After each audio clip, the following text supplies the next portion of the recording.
За малчтын дунд зохион байгуулдаг бэлчээрээ хэн сайн таньж тодорхойлохоор нэртэй одоо энэ тэмцээнийг бол бид жил бүхэн зохион байгуулдаг уламжлалтай.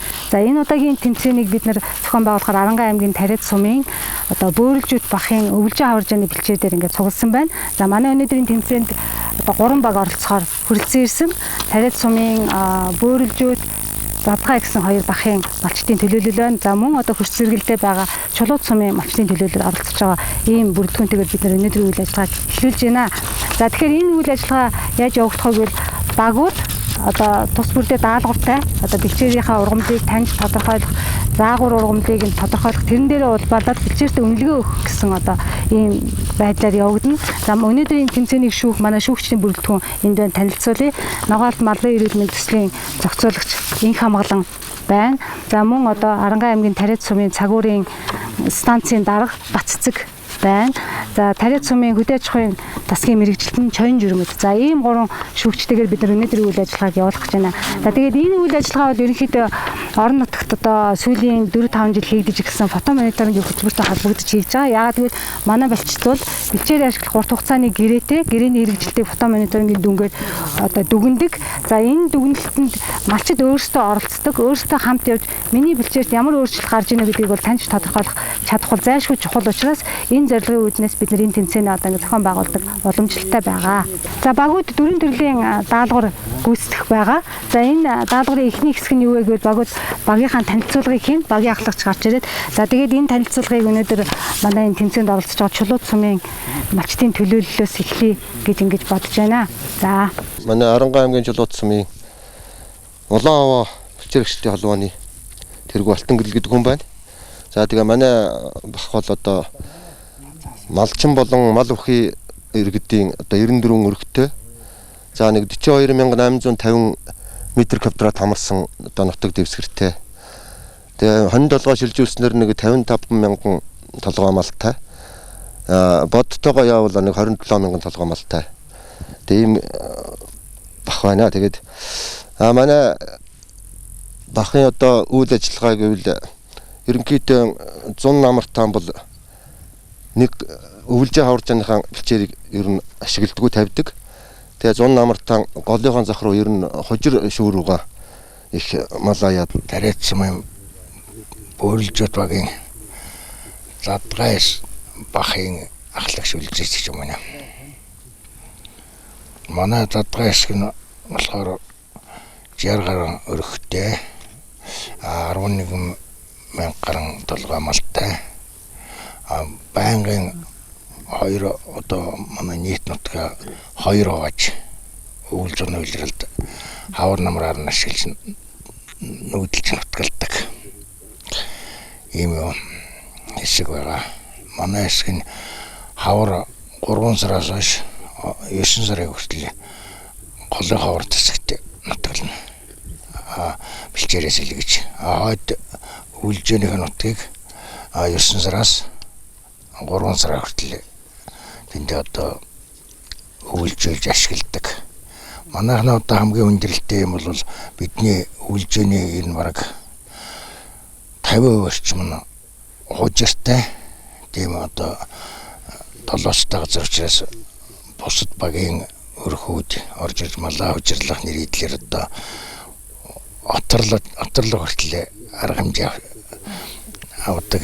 Тэд нарыг өднөр одоо зөв зохицуулахын тулд бэлчээрээ хамгаалахын тулд орж ирсэн отрыг бол ерөөсө 2-оос 3 өдрөл болгоод буцааж нүгэлгэн. Тэгэхгүй болохоор бидний тэрнээс илүү хугацаагаар байх юм бол өвлжөөний нутаг амарч чадахгүй төрчихэд байгаа. Манай бол Бөөрөлжүүд багийн Залаа баг гэж хэсэг гэсэн ийм хэсэг байгаа. Одоо энэ зураг авалт манай багийн хэсгийн нутаг дэвсгэр болж байна. Тэгээ манайх бол 85 өрхтэй. 32,000 талбай нутагтай. Тэнтэй бас нэг 27,000 ч мал байдаг. Ер нь 30-аад мянган мал багтана гэж бид үздэг. Тэгээ энэ чана өвлжөөд одоо энэ манай яг өвлжөө хэсгийн нутаг. Тэгээ нэг 6 сараас уршигаа хаваржаан дагасан. Гэж ер нь бол хаваржаан дагараа дуусцаадаг. Тэгээд энэ чана яг үүснэгөө маань ургаж эхлээд 9 сарын 15-нд 10 төрлийн бэлчээрийг нөөцөлдөг. Тэгээ энэ чана буугаад энэ наашаага энэ тал бэлдээ ихлээр намар хөндөй тал давуулаад намар нэдээд бэлчээрээ бас дотор нь гэж уйлж хувааж иддэг. Тэгээ хожир усан дээр ухтаа бол өөр бусад хэсгүүд юунуудаар яваад яшдаг. Цуслангийн хожирчдаг. А цуслангийн маань утга бол дундуур айн суман голоор заагдагдаад тэгээ энэ хавцгаатай болтлоо зэрэгүүлэл бэлчээрээ үл яг бүрэн тэр хугацаанд бол нөөцлөх боломжтой хамгаалдаг юм байгаа. Тэгээ 200 дэш гарan хүнтэй хүн гантай малчин хүнтэй хөвгдөд оруулахгүйгээр хөвгдөд оруулах нэг юм болохоо. За нэг тиймэрхүү байдалтай байдаг юм да. Малаа малдаг юм да. За ингээд танилцуулга хийсэн багуудаа баярлалаа. За одоо даалгаврынхаа нэгдүгээр хэсэгт оръё гэж бодож байна. Тэгэхээр та бүхэн бэлтгэсэн одоо энэ ажлын одоо хэсгийг бэлдээд ингээд тэмдэглэсэн талбай байгаа. Баг болгоныг тэмдэглэсэн талбай дээр очино. Энэ одоо юу хийх вэ гэвэл энэ тэмдэглэсэн талбай дотор хичнээн төрлийн ургамал ургаж байна гэдгийг нэгдүгээр тоолно. Хичнээн төрлийн ургамал байна гэдэг тоогоор гаргах нь тий. Хоёрдугаарт тэр одоо 10 төрлийн ургамал байлаа гэхэд аль боломжтойг энэ жагсаана. За тийм шарилж байна уу, айг байна уу, хялган байна уу гэдэг мэддэг ургамлуудаа жагсаагаад өгөх ийм ажил байгаа. За энэ ажил үндсэндээ 5 минут манай шүүгчид цагаа харлаа. Тэгээд одоо 5 минутанд багтааж энэ ажлыг гүйцэтгэх байгаа. За би одоо ингээд ажлынхын талбайг зааж өгье гэж бодсон. За манай чулуут хэсгийн баг болохоор хаашаашаа 3 м одоо ийм талбай 9 м квадрат талбай байгаа. За тэр талбай дээр ажиллана. За энэ танай талбай энэ дотор байгаа хичнээн төрлийн хэдэн төрлийн ургамал байна уу гэд дараа нь ямар төрлийн ургамал байна гэдгийг жагсааж бичих юм байна. Энэ бол манай бөөлжүүд бахын ажиллах талбайг ингээд урьдчилж тэмдэглэсэн байна. Та бүхэн одоо энэ талбайд хэдэн төрлийн ургамал байна гэдгийг нэгдүгээр тоолох нь байна. Тэгээд ямар төрлийн ургамал байна гэдгийг жагсааж бичнэ одоо над самбар дээр. За 5 минут задгаа бахынхан тийм ээ. Задгаа хэсгийн. За энэ танай бахын ажиллах ажлын талбай байна. Ингээд энэ цагаан одоо тэмдэглэгээр тэмдэглэсэн энэ талбайд нэгдүгээр хэдэн төрлийн ургамал байна гэдгийг тоолоод тоогоо тавих нь байна тий. Тэгээд тэр төрлийн ургамлуудаа боломжоор нэрлэх нь байна. Одоо юу гэдэг ургамал байна уу гэд энэ дээрээ жагсаагаад бичнэ. За 5 минут. Шивээ байна. Шаг байна. Шаг энэ байна. Ерхөг байна. Ерхөг энэ батүүл байна. Шарилж байна. Хялган шивээ. Ялган энэ байна. Шивээ байна. Ардгар зогсоолч юм шүү дээ. Тий. Хягаан биччихье. Хяг. Тий. Ерөнхийдөө нэг юу яхаар бэлчээр ерөнхийдөө дороотж байгаагийн шинж тэмдэг бол бас ийм цэцэг ургана. Тийм яг шарилж ургаснараа бол нэг юм уу болохгүй. Шарилжийн өрнөл бол бэлчээрийн сайжрах ахаа цаашаага ургамлын бүтэц нэмэгдэж ургахад бол шарилж аягүй нөлөөтэй учраас шарилж ургасан талбайг бол бас нэг бэлчээрийн дороотод орсон байна гэж бол үүсэх шаардлагагүй гэж бас бидний орондоо ярилцаад 11 бас нэг ургамал байна гэж ярьсан. Тэрнээс 6-г нь бол ер нь боломжийн ер нь энэ малд ашигтай ургамал юм аа гэж бас дүгнэлээ. За ингээд даалгаврын хугацаа дууссан байна. За эхний ээлжинд Улаан Овоо бахын одоо даалгавраа хэрхэн биелүүлсэнтэй танилццгаая. За энэ танай ажлын талбайд хичнээн төрлийн ургамал ургаж байна гэж гарсан байна. Манайхаар бол ингээд 11 төрлийн 11 төрлийн ургамал ургасан байна. Ингээд хөхтийг дахиад арцар зогсоож. Тэгэхээр энэ 11 төрлийн ургамлаа одоо ингээд заагаад хэлчих боломжтой. За ямар ургамал байна? За энэ ингээд хөхтийг тэгээд энэ цэцэг байна тий. Тэгээ хяг гэд одоо энэ үгээр ингээд харагдаж байна. Яг хяг гэж яг алиг хэлсэн байна. Одоо ингээд энэ хэсэг. Надад тий. За одоо ингээд арцар зогсоолж гэд энэ цэцэг орчиж тий. Шарилж бол одоо энэ шүү дээ. Андуурс битгүүр шивээ өвс одоо хаана хэрэгцээ. Шивээ өвс байлаа. За та хоёр заагаад байгаараа батуул энэ байна. Энэ. За багвахад цэцэг байсан. Энд төрлөөс. Суурн үл. За энэ багвахад цэцэг. Тэр мөөг тэнд байсан. За мөөг байна. Тий. Тэгээд нөгөө газрын хаг одоо энэ рүү байсан. Газрын хаг энд байсан. Хаана? Энд байна, энэ байна. Энд байна газрын. Энд мөөг байсан. Удалж тэргүй энд хэрэгсэн шүү дээ. Энэ хэвчээсэн та тийм. Бослоо заагаа. Байгаа. Байгаад хаан тэрүү харчлаа. Хараад бичээд За баярлалаа, маш амжилттай ажилласан байна. За одоо задгаа бахынхаа ажлын талбай дээр ирээд байна. За тэгэхээр танах энэ талбай дотор хичнээн төрлийн ургамал байна гэж тоолсон бай. 11 төрлөг. 11 төрлийн ургамал гэж тоолсон байна. За тэгвэл эхнийх нь юу? За шарилж, Шарилж гэж алийг хэлсэн байл. Хаан шарилж байна. эднэр байна. Энэ байна. Энэ байна. За Эднийг бас шарилжийн 2 төрлөө ингэж харсан. За аг байгаа. Агийг энэ байна. Аг байна. Арцгар цогсоожин энэ байна. Моо. За тэгээд энэ байна гэж харсан. За хяг. Тарвар шир. Би бас нэг ганцхан байна гэж олоод харсан. Энийг харсан. За хөгдөгдөө хэлсэн, яг хэлсэн. Бүтүүл багаха ганцхан энийг нэрийг харсан. Тэгээ энэ мөөг байна.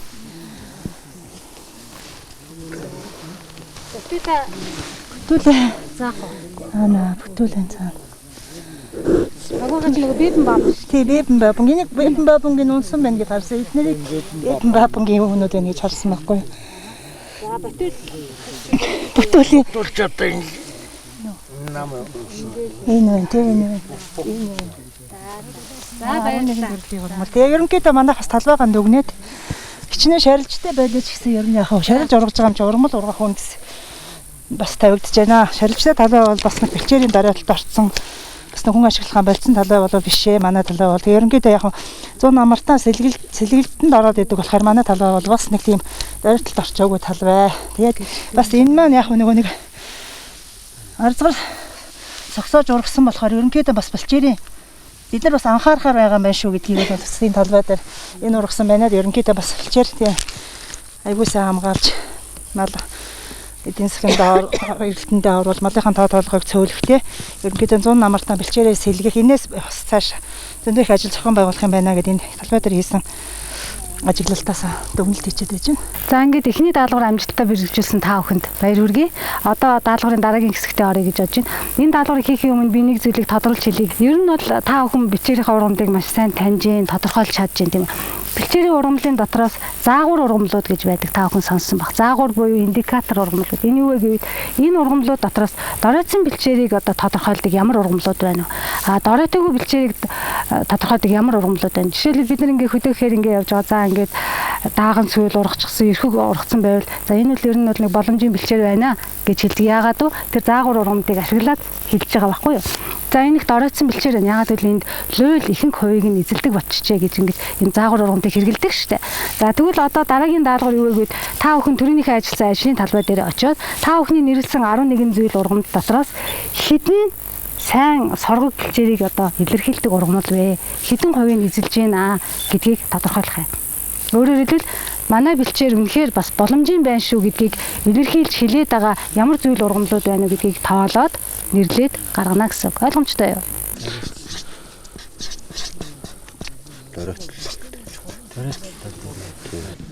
Үзэдхэ. За. Ерхөг орно. Дааган юу орно? Хяаг орно. Сайн л илэрхийлж байгаа. их малддаг юм. Чи зөвхөн газар ургадаг гэдэг шүү дээ. Ширэг болоод чиг сэтэргийн хаар гэсэн илэрхийлсэн. Яах вэ гэж бодоо. Тийм болохоор бас за 7 болгоо тавьчлаа тийм нэ. За одоо 1 минут байна шүү. За 1 минут байна шүү.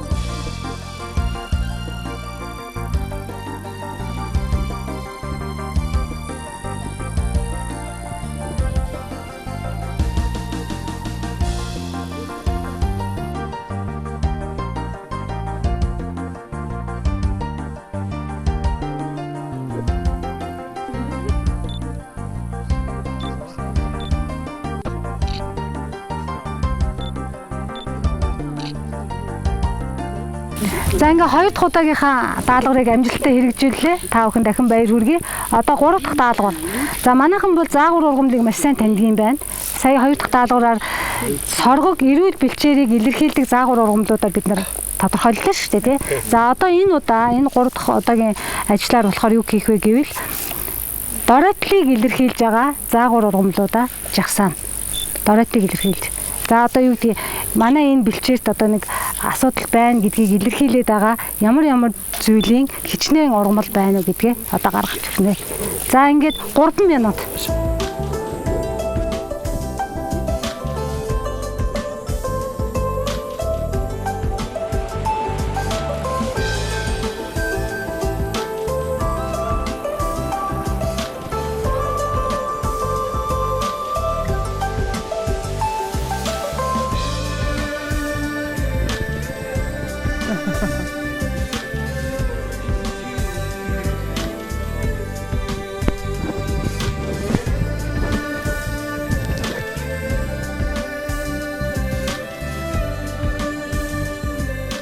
Одоо энэ удаагийн даалгавар болохоор илүү одоо өргөн хүрээнд одоо дүгнэлт гаргах байдлаар хийгдэнэ.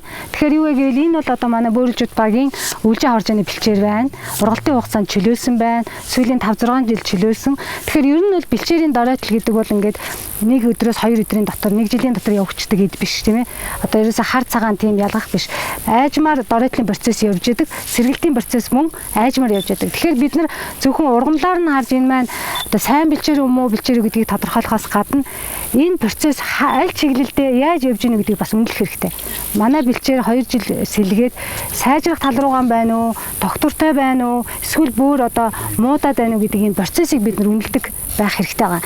Тэгэхээр хэдүүлээ одоо энэ хэсэг бэлчээрээ энэ ингээд янз янзын одоо жижиг ийм толовчлтууд байна. Зарим газар нэг ургамал нь давмгаалаад ургацсан, зарим газар нь халцарсан, зарим газар нь холилдсон тий.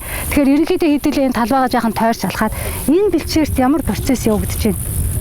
Сайжралт явагдаж байгаа бол ямар шинж тэмдгээр нь одоо бид нар сайжирч ийн гэж хэлж байгаа. Сайжирч чадахгүй байгаа бол ямар шинж тэмдгээр нь бид нар энийг хэлж байгаа гэдэг ийм одоо хилцүүлэг баг дотроо явуулаад одоо дүгнэлтийнхаа үр дүнг биднэрт танилцуулах юм.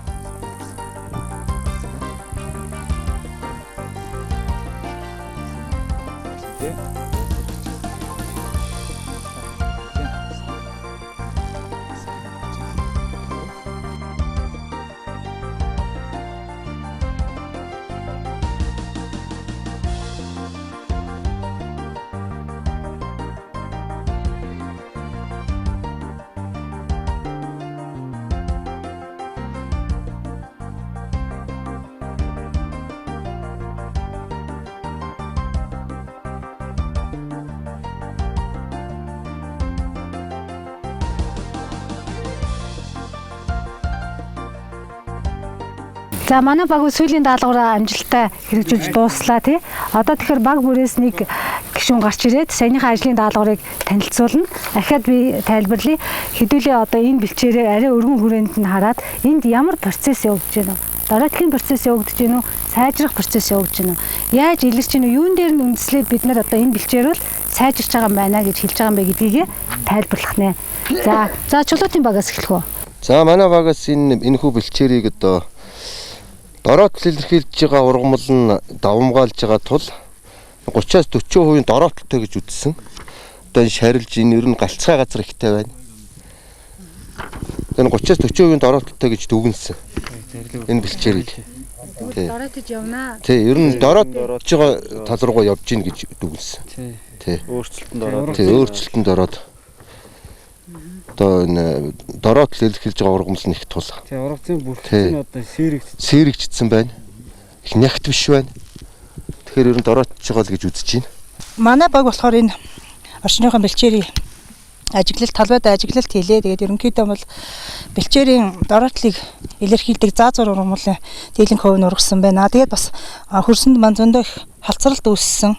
Бутлаг ургамлын үндэс нь бол халцралт ихтэй. Шарилж нэг бэлчээрийн дороотлыг илэрхийлдэг ургамлууд бол одоо энд байгаа талбай ургамлынхаа ер нь 50-60% нь одоо эзэлж байна. Тэгээд цаашдаа бол манай ерөнхийдөө энэ бэлчээрийн дороотл орж байна.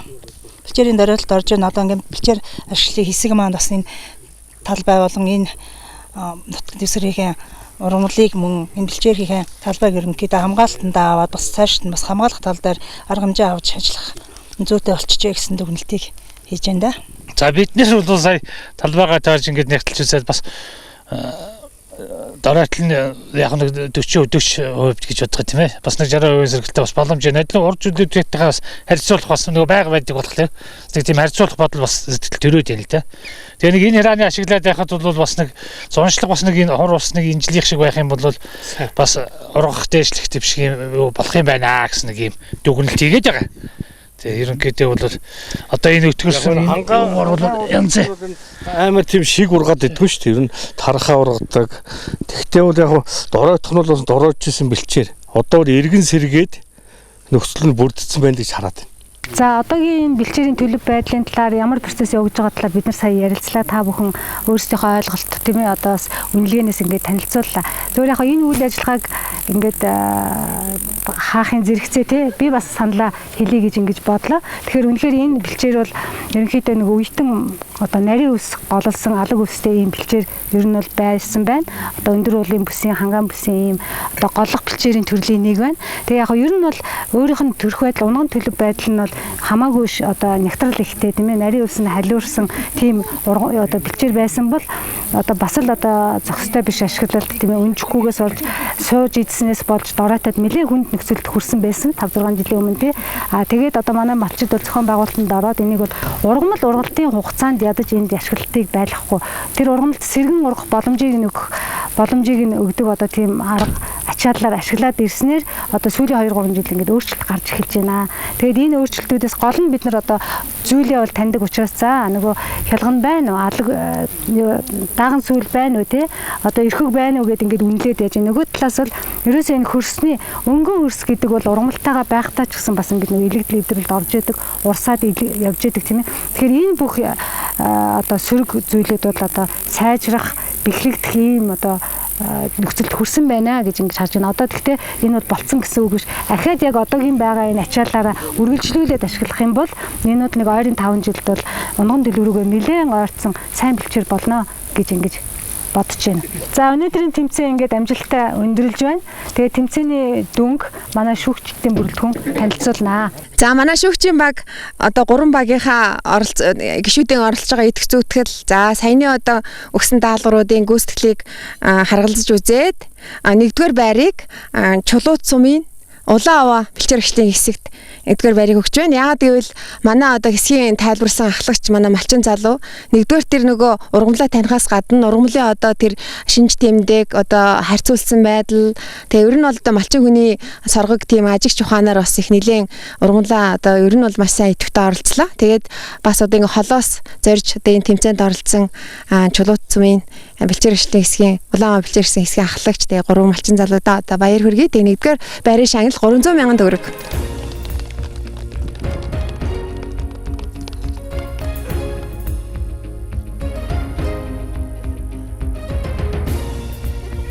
Шүүгчд бас харгалзан үзээд 2 дугаар байранд 2 баг шалгаруулсан байгаа.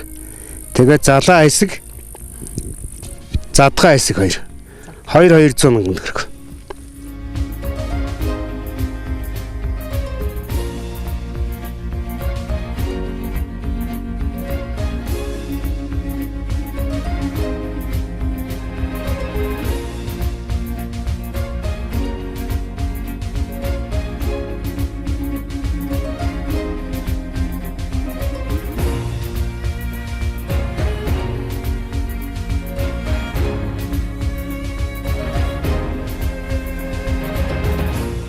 За ингээд мэрэгэн зөв шийдвэр гаргасан шүүгчдийн бүрэлдэхүүнд баярлалаа. Ингээд байр эзэлж идэвхтэй оролцсон малчдаа бүгдээрэнд нь баярлсан талхаснаа илэрхийлж байна. За ингээд өнөөдрийн үйл ажиллагааг дэмжиж мөн одоо манай Арангаан аймгийн бэлчээрэгчдийн холбооны гүйцэтгэх захирал Батарж одоо энэ танаа нутгаас гаралтай одоо гарал үүсэл нь тодорхой байгальд халгүй одоо бүтээгдэхүүний дээжээс бас одоо дурсгал болгож үлдээх гэж байна.